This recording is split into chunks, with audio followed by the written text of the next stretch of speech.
तीसरा अध्ययन। विश्व बहुत विशाल है। इसमें बहुत बड़ा है जीव जगत और बहुत बड़ा है अजीव जगत।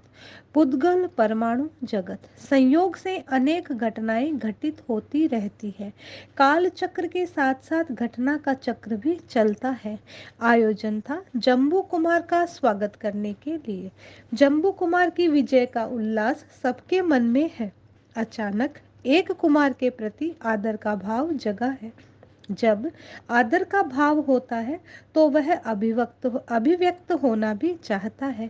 वह व्यक्त नहीं होता तो संतोष नहीं मिलता। स्तुति करो या न करो, प्रशंसा करो या न करो, कोई फर्क नहीं पड़ता। किंतु मनुष्य का स्वभाव है कि जो प्रशंसनीय है उसकी प्रशंसा करके वह सुख का अनुभव करता है। एक और सब केंद्रित है कुमार के सम्मान के लिए। वह उपक्रम शुरू हो उससे पूर्व ही सबका ध्यान आकाश की ओर चला गया। आश्चर्य के साथ सबने देखा आकाश से एक आदमी उतर रहा है। आकाश से एक व्यक्ति उतरा। ऐसा लग रहा था कोई व्यक्ति नहीं, प्रकाश का पुंज उतर रहा है, तेज का पुंज उतर रहा है।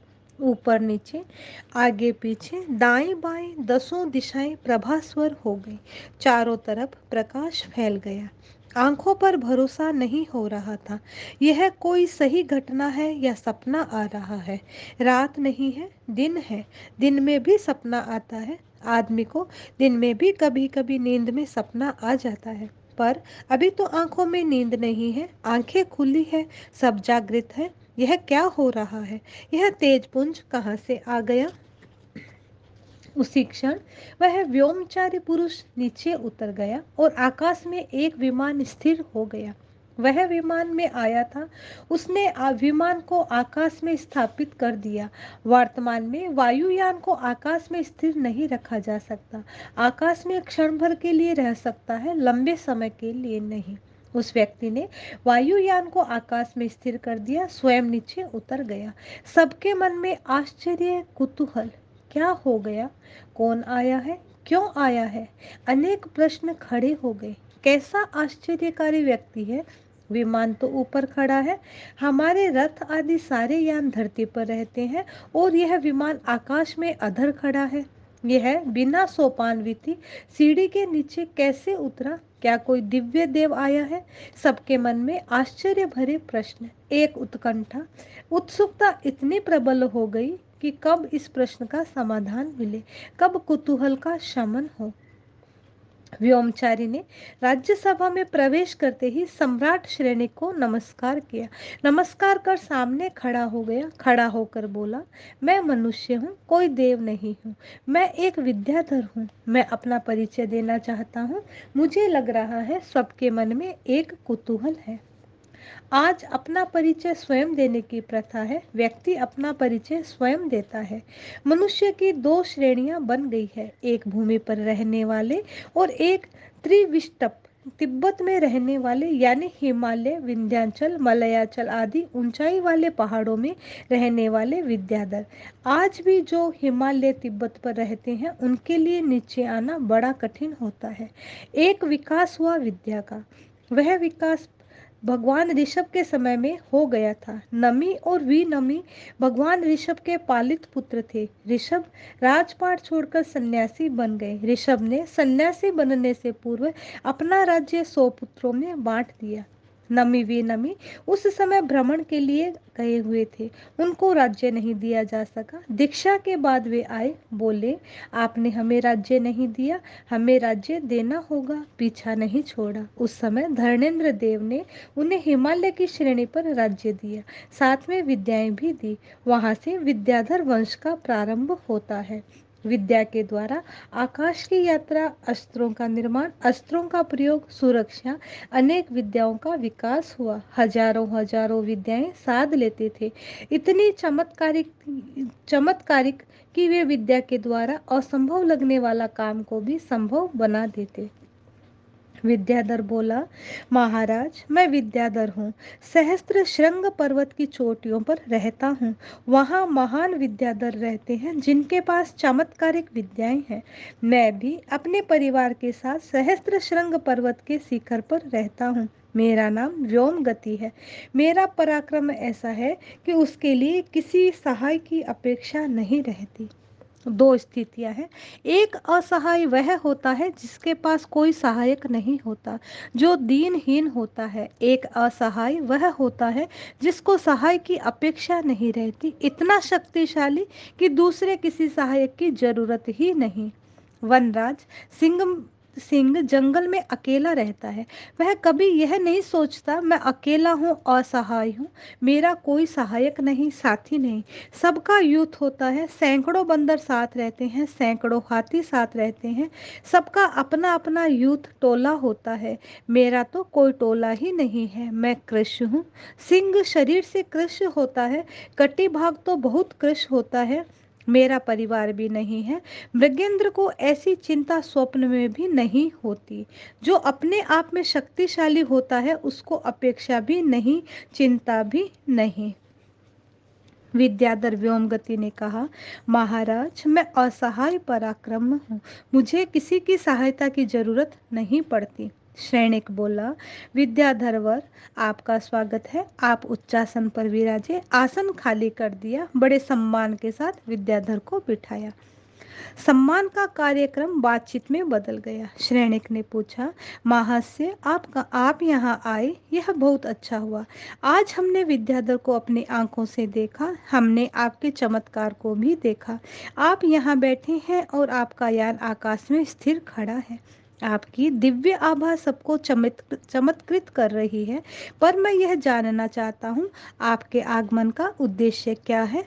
व्योमगति बोला, राजन मेरी बात बहुत आश्चर्यकारी है, उसे सुनकर आपको बहुत आश्चर्य होगा। आया हूँ सो उद्देश्य, निरुद्देश्य नहीं आया हूँ। पर घटना बड़ी विचित्र है, मुझे विश्वास है उसे सुनकर आप मेरा साथ भी देंगे। असहाय भी बतला दिया और सहायता की बात भी शुरू कर दी। इस दुनिया में कोई भी आदमी सर्वथा असहाय नहीं होता, यह सापेक्ष बात है। कभी कभी किसी को सहायता की जरूरत नहीं रहती, एक समय आता है सहायता की अपेक्षा हो जाती है। एक व्यक्ति युवा है, जवानी है, ऐसा लगता है कि जैसे पहाड़ को भी लांघ जाए, बहुत कूदता फांदता चलता है। उन्हीं लोगों को देखा, जब बुढ़ापा आया, एक पगथिया एक सीढ़ी चढ़ना भी उनको पहाड़ चढ़ने जैसा लगने लगा। सब सापेक्ष होता है, कोई निरपेक्ष बात हमारे व्यवहार में नहीं होती। विद्याधर व्योमगति ने कहा, महाराज एक पर्वत और है, उस पर्वत का नाम है मलयाचल। उस पर्वत के पास एक नगर है केरल। चंदन के वृक्ष मलयाचल में होते हैं, मलय चंदन, नाम ही है मलयज। यह संभावना की जा सकती है वर्तमान का केरल वही रहा हो। बहुत विशाल पर्वत है, ऊटी का पर्वत विशाल है, वहाँ और भी अनेक विशाल पर्वत हैं। व्योमगति ने कहा, राजन उस पर्वतीय नगर का शासक है मृगांक। मृगांक की पत्नी मालती मेरी बहन है। उसने एक कन्या को जन्म दिया है। कन्या इतनी सुंदर कि उसका वर्णन नहीं किया जा सकता। कन्या बड़ी हुई, पिता को चिंता रहती है कन्या के विवाह की, विवाह कहाँ करें, वर की खोज चलती रहती है, जब तक वह व्यवस्थित न हो जाए चिंता बनी रहती है। राजा मृगांक के मन में चिंता थी, कन्या का परिणय कहाँ करे। योग मिला, कोई ज्ञानी मुनि आ गए। राजा सेवा में गया, उपासना की, धर्म सुना, सब लोग चले गए, राजा वहीं रुक गया। एकांत में राजा ने पूछा, महाराज मेरा एक प्रश्न है। क्या प्रश्न है राजन? व्यक्तिगत प्रश्न है। क्या है? आप ज्ञानी हैं, आप बताइए मेरी लड़की का पति कौन होगा? बड़ा अटपटा प्रश्न रख दिया। जो विशिष्ट ज्ञानी होते हैं उनके नियम अलग होते हैं, जो सामान्य साधु होते हैं उनके नियम अलग।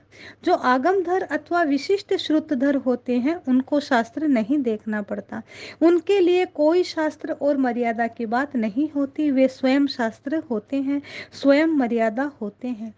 ज्ञानी मुनि ने उपयुक्त समय देखा तो कह दिया, तुम्हारी कन्या का पति मगध सम्राट श्रेणिक होगा। सम्राट श्रेणिक यह सुनकर स्तब्ध रह गया। सोचा, क्या यह कोई इंद्रजाल है? कहाँ मलयाचल, कहाँ मगध। आज तो कोई दूरी नहीं है, इतने साधन हो गए हैं कि कहाँ से कहाँ जाया जा सकता है। उस युग में 2500 वर्ष पूर्व के युग में भगवान महावीर का निर्वाण कुछ समय पहले ही हुआ था। सुधर्मा और जम्बू के युग में उतने साधन कहाँ थे? बैलगाड़ी, रथ या घोड़ों से जाना, हाथी से जाना। कहाँ मलयाचल का उन्नत प्रदेश और कहाँ मगध। सब कुछ विचित्र लग रहा था। व्योमगति ने कहा, राजन, मेरी बहन मालती की पुत्री का नाम विशालवती है। विशालवती का पति श्रेणिक होगा। यह संवाद मिल गया तो मेरे आने का उद्देश्य स्पष्ट हो गया। मैं उद्देश्य लेकर आया हूँ, निरुद्देश्य नहीं आया हूँ। राजन, राजा मृगांक विशालवती के परिणय की योजना बना रहा था। उसके विवाह का प्रस्ताव आप तक पहुंचाए उससे पूर्व एक विचित्र घटना और घटित हो गई। राजा मृगांक चिंतातुर हो गया। सम्राट श्रेणिक, ओहो राजन, मलयाचल से आगे है हंसद्वीप। जैन रामायण में उल्लेख है, हंसद्वीप दिन 8 रही आगे चाल्या राम। यानी भगवान राम हंस द्वीप में 8 दिन रहे। वहां से वे लंका गए। लंका पर धावा बोला। राजन, उस हंस द्वीप नगर में रत्नचूल नाम का विद्याधर राज्य करता है। विद्याधर रत्नचूल को कुछ स्रोतों से पता चल गया, कन्या विशालवती बहुत सुंदर है। पुराने जमाने में राजा लोग दो बातों पर ध्यान देते थे, सुंदर कन्या और भूमि। अतीत का इतिहास लड़ाइयों और युद्धों का इतिहास स्त्रियों और भूमि को लेकर हुए संघर्षों से भरा है। जर, जोरू और जमीन ये झगड़े के मूल हैं। धन झगड़े का मूल, स्त्री झगड़े का मूल और जमीन झगड़े का मूल। इनके लिए झंझट झगड़े होते रहते हैं। रामायण क्या है? महाभारत क्यों हुआ? राजन, विद्याधर रत्नचूल ने कन्या विशालवती के साथ विवाह का प्रस्ताव भेजा। इस विवाह प्रस्ताव को राजा मृगांक कैसे स्वीकार करता? विशिष्ट ज्ञानी मुनि के कथन का उल्लंघन करना उपयुक्त नहीं लगा। राजा रत्नचूल इस अस्वीकृति से आहत हुआ। छोटा राजा है, बहुत शक्तिशाली नहीं है। उसने मेरी मांग को ठुकरा दिया। यह सुनते ही नख सिख तक ज्वाला लग गई। आवेश में बेभान हो गया। इतना दुस्साहस, इतना अहंकार, मेरी बात को भी ठुकरा दिया। मैं उसे अहंकार का मजा चखाता हूँ। आवेश ही तो लड़ाई कराता है। आवेश इतना प्रबल हो गया कि तत्काल आदेश दे दिया, सेना सज्जित करो, रणभेरी बजाओ, चढ़ाई करनी है, राजा मृगांक को जीतना है। विद्याधर रत्नचूल ने इसे अपना तिरस्कार माना। उसका रोष शतगुणित हो गया। उसने बलपूर्वक विशालवती को पाने का निश्चय किया। सेना को युद्ध के लिए मलयाचल की ओर कूच करने का निर्देश दिया। उसकी विशाल सेना चली। तब ऐसा लगा जैसे आकाश को ढकती हुई कोई विशाल नरपंक्ति चल रही हो। जहां मृगांक का राज्य है वहां रत्नचूल की सेना आ गई। राजन, आप जानते हैं, जो बड़ा होता है, शक्तिशाली सेना होती है, वह कमजोर को दबा लेता है। राजा रत्नचूल वहां पहुंचा। उसने सारे देश को उजाड़ दिया, नष्ट भ्रष्ट कर दिया। सारे खेतों को नष्ट कर दिया। फल फूलों से लदे वृक्ष भी नष्ट हो गए। जनता परेशान है। मृगांक राजा अपने किले में बंद होकर बैठा है। इस स्थिति का मुझे पता चला। मैंने सोचा, राजा मृगांक अकेला रत्नचूल के साथ लड़ नहीं पाएगा। मुझे अपने बहनोई, अपनी बहन, अपनी भांजी, इन सब की सुरक्षा के लिए, सहायता के लिए जाना है। मैं वहां जा रहा हूँ। जाते जाते मैंने सोचा, जिनके लिए लड़ाई हो रही है उनसे मिलता हुआ चला जाऊं। राजन, आपके लिए ही तो लड़ाई हो रही है। यदि आपका विकल्प नहीं होता तो ये लड़ाई क्यों होती? सब कुछ आपके लिए ही हो रहा है, इसीलिए मैं आपको उसकी सूचना तो दे दूं। व्योमगति ने वर्तमान विषम परिस्थिति का चित्रण करते हुए कहा, राजन, राजा मृगांक अब किले के भीतर नहीं रह सकता। उसे बाहर आकर लड़ाई शुरू करनी होगी। मैं वहां जा रहा हूँ। युद्ध होने वाला है। भयंकर युद्ध होगा, ऐसी संभावना है। विद्याधर 2 क्षण मौन हो गया। सोचा, श्रेणिक यह कह दे कि चलो मैं भी साथ चलता हूँ। विद्याधर यह सुनना चाहता था, किंतु सब मौन थे। ऐसी खामोशी छा गई कि कोई नहीं बोल रहा है। विद्याधर के सामने लड़ना बड़ा मुश्किल है। एक भूधर और एक विद्याधर। भूधर है पहाड़, विद्याधर है उस पर रहने वाला। एक भूमिचर, भूमि पर चलने वाला। दोनों में मेल कहाँ? एक विद्याधर अपनी विद्या से किसी अस्त्र का प्रयोग करता है तो नीचे वाला क्या करेगा? आज भी प्रक्षेपास्त्र आती हैं तो नीचे बैठा आदमी क्या कर पाता है? कोई उपाय नहीं है। सब मौन बने हुए एक दूसरे की ओर देख रहे हैं। सम्राट सैनिक क्या कहते? विद्याधर मौन, सभासद मौन, सारी सभा मौन, सन्नाटा सा छा गया। सम्राट श्रेणिक कुछ विश्राम के बाद बोले, व्योम गति, तुम विमान से चले जाओगे, हम चलेंगे अश्व, हाथी और पैदल सेना को लेकर। हमें महीनों लग जाएंगे, तब तक युद्ध पूरा हो जाएगा। हम कहाँ तक पहुँच पाएंगे? बहुत असमंजस की स्थिति है, क्या करें? सम्राट श्रेणिक के इस कथन में एक विवशता थी, निराशा थी। मौन का साम्राज्य फिर व्याप्त हो गया। मौन खामोशी के बीच जम्बू कुमार बोला, महाराज, आप आज्ञा दें, मैं जाना चाहता हूँ। अब एक नया आश्चर्य पैदा हो गया। जम्बू कुमार का प्रस्ताव चर्चा का विषय बन गया। सबके मन को यह प्रश्न आंदोलित करने लगा, जम्बू कुमार अकेला करेगा क्या? क्या यह दुस्साहस नहीं है?